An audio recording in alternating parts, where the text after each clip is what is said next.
Welcome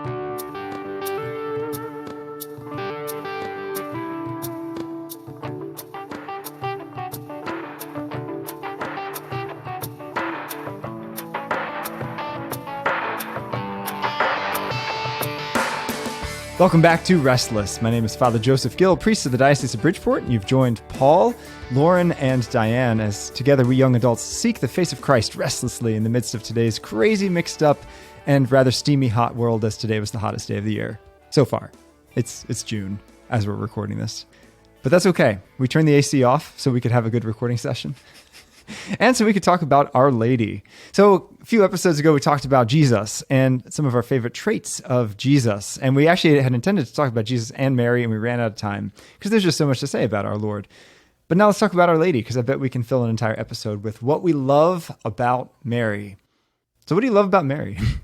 How about her humility to start, right? I mean, Mother of God, filled with grace, and she's just a model of humility. And it's such an example for us. And Diane, I know you can talk about the anti-Mary exposed. If you want to go into that, kind of what culture kind of propels as, I don't know. It's like this women's empowerment movement almost, like we're so great, pushing ourselves up. Look at me, look how pretty I am, and showing off my body and all this stuff. And then we have our mother, this just perfect model of how to serve God. And she's just the total opposite of that, Yeah, I think, especially just society today, there's this push for women, I think because of the sort of the feminist movement, to, encourage women to empower themselves by like taking control of all these situations. So it's like you're in control, you decide your career path, you decide, your family, how many kids you want, all of these things, as if to say that, women find their fulfillment in, achieving sort of this, just being able to dictate how their lives play out. And I think Our Lady is just the opposite. And she, I think one of the most admirable things about her is just her receptivity and putting, her saying like, behold, I'm the handmaid of the Lord, let it be done to me according to your word. She is just so receptive to what God's plans are for her life. I mean, I'm sure she was human. I'm sure she had visions of, like how, or dreams of how maybe her life was going to look. And she put all that on hold and didn't really, question it because of her reverence and desire, to put God first and to serve him. And if that meant sacrificing her own sort of plans or ideals and giving up that control and surrendering herself, literally her entire self and her son, that's what she did. So I think it's just a really beautiful example for women of like what really gives you freedom and helps you to sort of like what is that feminine genius, and she's obviously like the epitome of that. That's interesting. I never thought about Mary perhaps dreaming about what it would be like to have 10 children or having a big marriage or living with a husband in a normal fashion. And I mean, we know from tradition that Mary was presented in the temple when she was probably about 4 years old and was kind of consecrated to God from that point. So she probably had some inkling that maybe she was not going to live a regular life, but still, I wonder if there was a thought in her mind like, oh, I wonder what it would be like, or I wonder if. And the other thing I've heard that's come up is like she had kind of consecrated herself right to virginity, made that vow, and then was told, you're going to marry Joseph, right?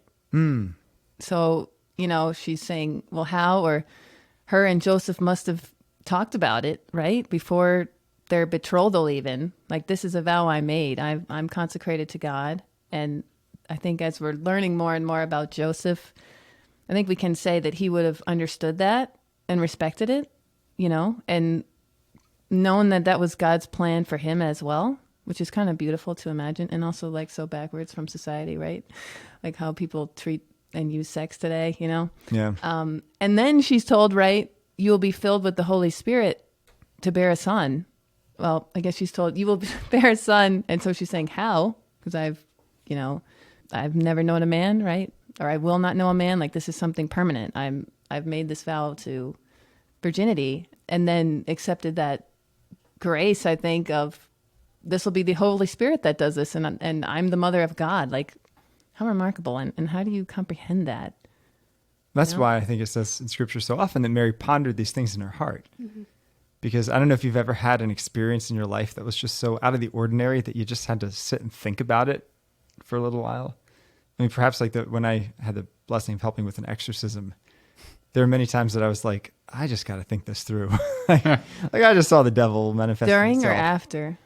No, after, because in the middle you're kind of, it's Okay. chaos. Oh, but after wow. you're just like, whoa, what just happened there? Yeah. Or even like a time of prayer that's like really deep and maybe tears were shed and you're like, dude, I got to think about what God just did there. Yeah.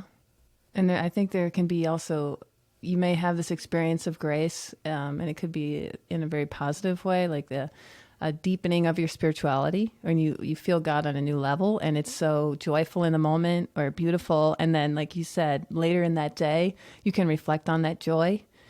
And then you got to analyze a little bit, maybe not too much, but say, well, what really happened there? Or what is God asking from me? Or what does this mean? Mm-hmm. So I do think that's a part of the spiritual life. And that's probably what Mary did quite a bit. Like, okay, now that I've been called the mother of God, what does that mean? How am I supposed to do that? But it's so cool too to think about her trust and all that, right? Because there was so much unknown.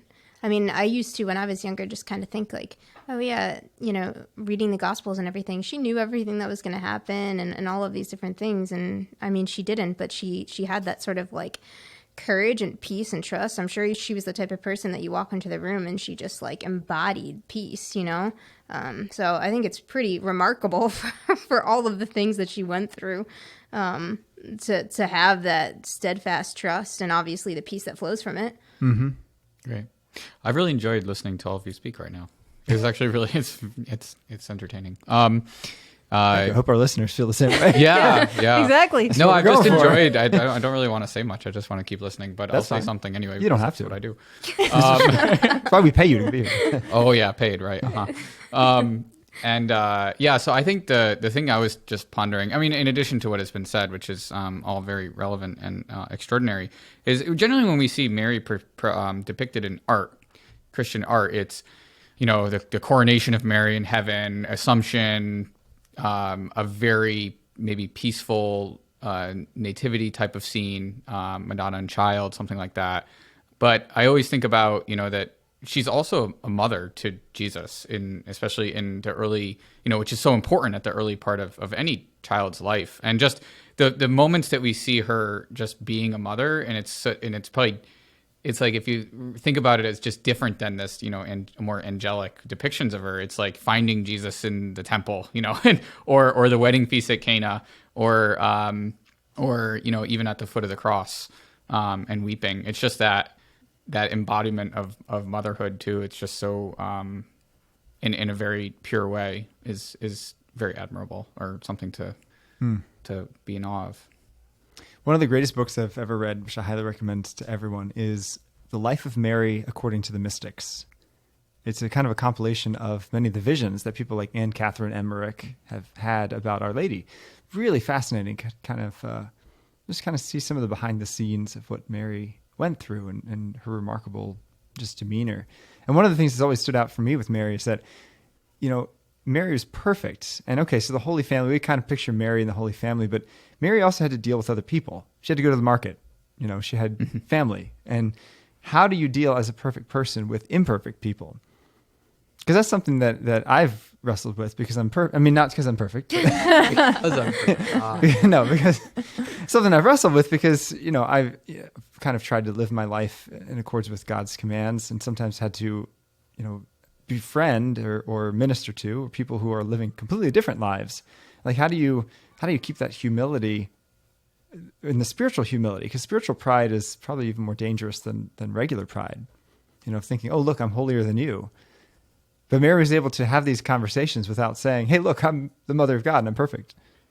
Well, I think it's important to note that she's not God, right? So she didn't have what Jesus had, which is that ability, like we talked about in the last episode, of things we love about Jesus. Well, we love a lot about Jesus. Anyway, I forget what the topic actually, what the actual No, the it's episode was. traits. Sounds about right. Traits, yeah, traits we love, right?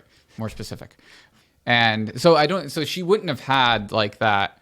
So she would have done it perfectly, but she may not have been Like, she may not have known why she was acting in the way she was to some extent. I don't know if that makes any sense, but she didn't have that, knowing what has happened, what is happening, and what will happen. So can I open a theological can of worms? Sure, go ahead. Do you think Mary knew she was the Immaculate Conception? I don't know. I really don't don't. I don't I don't know. think we know. I don't think it's defined. Yeah. Well, I don't think that she could know that, but I think she could know she was filled with grace. I think that's something you can sense, right? And for those of us who know like really holy people, there's something about them, right? I mean, it kind of exudes off of them, and they just have this joy in their life and this happiness, and they are so connected to God. So Mary is obviously the best you could possibly be at that, right? Saved from original sin and full of grace. So the other thing we can note, I think, is I heard this at a talk at Spiritual Exercises that I just experienced. For the second time, I went back, this time to Moodus, Connecticut. Never heard of it, but not Spain, but the Daughters of Merciful Love came to Connecticut, and there was a talk on Mary and by Sister Belen, and she talked about how Mary was strange, okay, in comparison to everyone else, right? Because for us, we are prone to sin, right?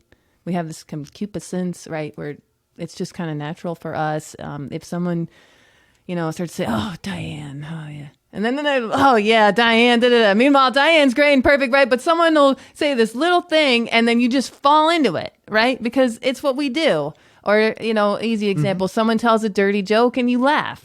Sure. Like we just fall into it. It's just our nature. But she could never do that because of her, she was saved from original sin. So how would she have responded? I don't know. Walk away, just kind of smile. That's tough. Yeah. I mean, and now I catch myself doing that too. Like I've become much more conscious that I should not be talking about people behind their back. Even at work, just had to say, "Oh, like there's this guy that seems to be slacking off," and someone will talk to me about it. And I'm like, I shouldn't engage in this conversation, but it's also kind of fun to engage because like, yeah, I can see it too, but I should just maybe listen and be like, yeah, and you know what I mean? Or just try to redirect the conversation. But it's hard. It is hard. So I wonder if Mary was made fun of for being strange and different. I wonder if people gossiped about her behind their backs and like, what's up with that Mary? Probably. I would say definitely yes. I mean, and you, Father Joseph, I think as a teacher of, Catholic kids, right? You've encountered kids that have this holiness about them at a very young age, right? Which is strange. It is. Right? It is. And don't the other kids that aren't on that level kind of think that kid's strange? Yeah. I'm just thinking of a story. A couple of weeks ago, I have the blessing of being the ultimate Frisbee coach here at Cardinal Cunning Academy. Yeah, ultimate Frisbee. So we were at one of the games, and one of the kids is very, very, very devout, like super devout. He's like 11 years old and just loves God so much. And we were getting crushed. We were playing Oxford, and it was like 11-1, and it was really bad. And Christopher just like, "Oh, we need heavenly help." So right there on the field, Aww. He kneels down, pulls out his rosary, and starts praying the rosary out loud. Aww. And all the other kids are like, "What are you doing? Just get up, and we're still playing a Frisbee game." He's like, "No, we need Our Lady." That's so sweet. I was like, "Sweet," but it was also a little weird. Yeah, it's weird. I'm not gonna lie. Well, I think that's, when you listen, if you're in the Catholic YouTube world, that's like a standard thing. It's like, well, be weird. Yes, be weird. Kind of. If I was going to be a missionary in Africa, yeah, I would learn the language. I would eat their foods. I would try to fit into the culture, right? Because you have to earn the right to be heard. Mm-hmm. So there's a place, I think, for holy fools in the church, like St. Francis of Assisi. People that really live radical lives. But if you also want to be heard, you want to be evangelized, people can't think you're a freak. Yeah, I think where it comes in is well, when we talk about like the current world versus the time when Mary lived. Well, that's very true. Like if I were to tell my colleagues, which I have, and it's weird, it's like, "Oh, I'm going on a retreat this weekend." What does that mean? Well, I go. Hello, that's relatable. I go to Moodus, Connecticut, and stay in a cabin with no hot water for a weekend, and listen to people talk about Catholic stuff with my friends. And then the other one said, "Wait, there's more than one it's person silent. that do And this." you can't talk. You can't talk the entire time. Actually. They take your phone away, or you give your phone up. You haven't done a silent retreat? I haven't, no. You got to try it. I will.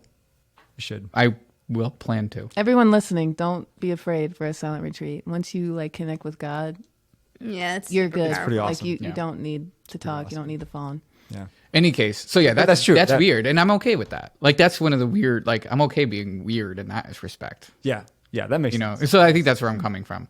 I think the extreme is when you isolate yourself from society completely, and we talked about that another time. Yeah. Yeah. Yeah. And you have to follow the Spirit's leading. Maybe the Spirit will tell you to do something weird. Well, with the strange thing, I think we as Catholics, as you grow in your faith, I think we've all probably experienced it or you've seen it in others. You do pull away from worldly things, right? Like for me, easy. In college, I drank a lot. I loved beer pong, super fun. Now I'm not going to be like, oh yeah, let's rage. You know, like I've evolved from that. And that's part of just growing up too, right? But I think it's also the spiritual life, like recognizing I do not need this to satisfy me. And then you may still be around people who are like, yeah, let's drink. And they're like passing you drinks or something. And it's like, you know what? Nah, bro. Right. And then sometimes people notice about that. Right. And they think you're being a little strange. You know, why don't you want to party with us or whatever? And that can happen in so many different parts of your life. We used to play Gatorade Pong. I would play that. That was lots Let's of go. fun. I mean, I just love throwing the balls in the cups. That's right. You know? Like that. It's a skill. I like sports and games. I like baseball more than beer pong, like traditional beer pong. Baseball? I don't know that. Oh, okay. Is that a drinking game? It is, but you can play it with Gatorade should you wish. I would ask you to explain it, but I don't necessarily No, want all of our I- listeners to Let's know go how to to play a Mary. drinking game. Necessary. So, get back to Our Lady. But I would, yeah. So I would say that when you think about Mary in that respect, and it's like, okay, well, we might be able to share a little bit in that, but I mean, it's a whole different ballgame. I think also she was living in a Jewish community, a poor Jewish community relatively, and my guess is that there was probably just in her daily life, especially before Jesus, there was probably little time to be. I mean, it's a lot of tasks. It's a task-oriented society, right? That is true. You know, so I think that there's probably a little bit of that. I don't think we can relate. I think it'd be very challenging for us in 2021 to relate to that. That's probably pretty homogenous. And probably everyone's related. It's in very close, some yeah. sense, you know, and Yeah. second, distant cousins.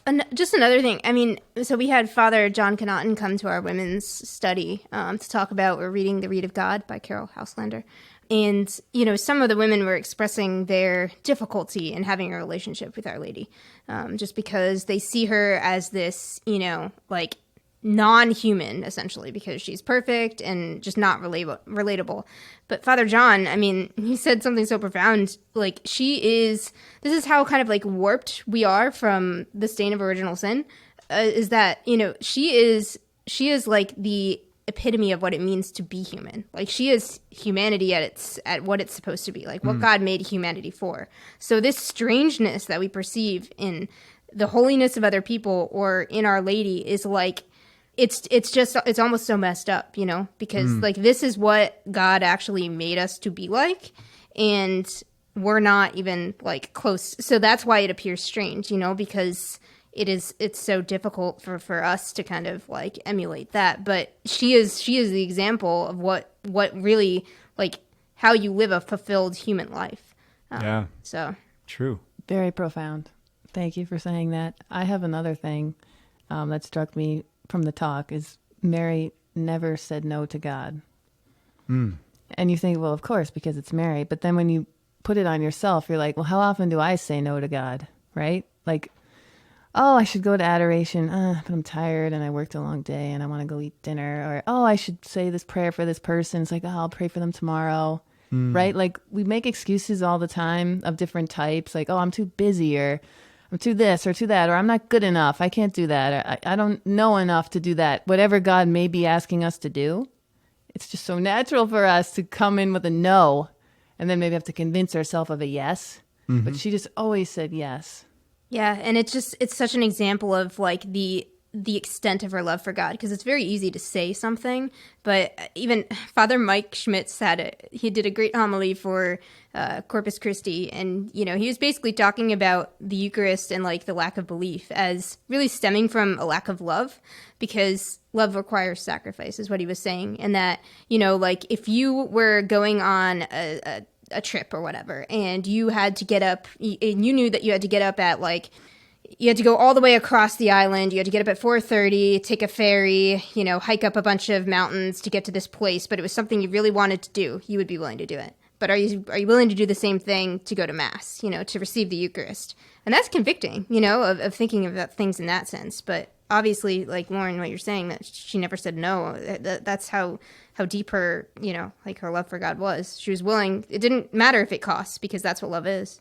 Sure. I remember the great story from the life of St. Faustina, who was trying to conform her will to God. And so she actually wrote in her diary, "My will," and then wrote a big X over it. And the whole page was just one big X over "my will," because she wanted to always have her will united to God. And that's certainly Mary living that perfectly. I think the epitome is during the Passion, right? I mean, it's hard for us to bear the thought. It's hard for us to watch the Passion narrative, and she was there all along the way, and it's her son that she's watching, and she was powerless, Mm-hmm. Like, that's the other thing, like, to think that you can't go up and stop them. You just have to endure it. And I think her prayer was like, God's will be done, God's will be done. Mm-hmm. Is that right, Diane? Yeah. And so I think she definitely understood her mission, right? So she wasn't willing to sort of let any of that get in the way. But the other thing that's really profound when I am meditating on the rosary is like when the apostles, after his death, are in the upper room and they're praying and everything. Like, I mean, she lives for many years after Christ's death, and she's persevering with them in prayer and taking care of them as, like that they're as a mother. Her own children. Mm-hmm. And that is so difficult. Like, just the strength that takes to have just seen what this awful thing that happened to your son, and then to just be able to continue to pour yourself out for others and not get sort of caught up in sort of the, number one, being upset with these guys for abandoning her son. Number two, just bitterness of, you're upset at just the whole situation. It's just unbelievable, her strength and continual pouring herself out. She went through something so horrific, and it's so easy to just crash and cave in. And think about the forgiveness of Mary too, because it was because of the sinfulness of everybody, including the apostles, that Jesus had to die. So like the apostles were responsible for Jesus' death, and Mary would have had every right to be like, why am I taking John into my home? Why am I, these are the ones who are responsible for the worst tragedy in history, the one I love the most, his death. And yet I don't think Mary ever held it against them. Well, she wouldn't be able to, right? Because she doesn't have the fallen nature. So she doesn't even have, like, it's not the ability, you know what I mean? Like, Yeah. she doesn't even have that The desire, inclination yeah. or the Capacity. desire to think that way, which is like, just, it's hard to comprehend that, I think. And of course, once Christ has forgiven us, then I'm sure Mary sees us as Christ sees us, Right. redeemed in him. So one thing I've read about the Passion is that Mary was able to, or she wanted to, or was able to take Christ's suffering just by looking at him. Have you read that, Diane? I don't think so. So there's I don't know. I think that was in the Anti-Mary Exposed, I believe. Maybe. That's where I read that. But Maybe I zoned do you out. know that, Father Joseph? That's a beautiful thought. Okay, because I remember reading it and thinking, how did she do that? Or was it just that their love, their bond was so like united Well, that I she's think- maybe asking God to like, Well, I give can me imagine any if- suffering you can. Oh, you know? yeah, for sure. but even on a human level, if you're in the hospital bed and you see your mother, how consoling that is. Yeah. So even you may be Well- physically still suffering, but you're like, I'm not alone. The Well- love is there. Well, I also think about it as just coming because like I lost my brother and my mom had to. It's terrible when you have to bury your child, and my mom had to do that. And just I don't know if this applies, but I think it's that like my mom like suffered with my brother at that moment. Like it's you could see it. It's like there was a bond between the two of them. Yeah. That no one else had. It's just the way it is. So, from Mary's perspective, watching her son go through this, she doesn't have the inclination to sin. But that doesn't mean she's not sad and mourning and Well, some of the You're- saints have said that Mary suffered in spirit what Christ suffered in body. yeah. I completely understand. Like I can understand that for sure. That gives me a lot of hope Yeah, when suffering. The bassist in our band, he suffers from leukemia. It's uncurable. He's had it for 14 years, and he says the physical aspect of my suffering is nowhere near the mental aspect of just living with cancer every single day of his life. Wow, what's his prognosis? It's terminal, but it's just how much longer he's got. And he could live another 14 years or 20 years or a year. It just depends on how it develops. But, so that's the mental strain from that suffering is harder on him than the actual physical ailment. Sure. So, sure. I mean, all those things, that's the humanity that we were talking about earlier about Mary. Like, of course. Yeah. So do you guys have a relationship with Our Lady? Yes. Very, very deep. I think I've always sort of, ever since I was a child, I was praying the rosary, like as a family. And my mom always tells me the story of, she remembers me at my first communion, like being the only one there, like sitting and praying the rosary. But That's so cute. yeah, so she tells me that a lot. But I was over at Diane's house at Diane's parents' house last week, and I saw a picture of her first communion. It was very cute. Oh, you did? She actually looks exactly the same. Yeah, that's true. People think I'm like 14. Yeah. Yes. But yeah, and then I think my life like actually changed when I did the consecration to Mary. Louis de Montfort. That was unbelievable. And I think you just have to, I go to her with such confidence, like just because of all the things that we talked about, of her just, she understands, she's empathetic, she's just the ideal mother. And so I go to her with everything, and I feel like she always answers my prayers. And just her power as Queen Mother, that in and of itself, what she did at the wedding at Cana, like I just have no doubt that she's bringing my request to God and that she cares for us. So I highly encourage people to work on that relationship, because man, the graces just flow. They flow, and the relationship with Jesus just becomes so much more fluid and easier. It's amazing. That is the shortcut to heaven, says Louis de Montfort. Because if Mary loved Jesus most on earth, then she probably loves Jesus most in heaven, above all the angels and saints. And so if we love, I think it was Louis de Montfort that said, you can never love Mary too much, because you can never love her more than Jesus loves her. So there you go. Can't outdo Jesus in honoring his mother as much as you try. So thanks so much for joining us on this episode of Restless. We've been talking about our Blessed Mother, so I challenge you to go and speak with her. Spend some time, maybe praying the rosary, maybe make a consecration to her, maybe just visit a shrine or a statue in your church and consider her motherly role, her great virtues in which we can imitate and seek to emulate, because as she loved Jesus so intensely, she can teach us how to do the same. You can find us on Veritas Catholic Radio, 1350 AM, and wherever you get your podcasts. Tune in next time.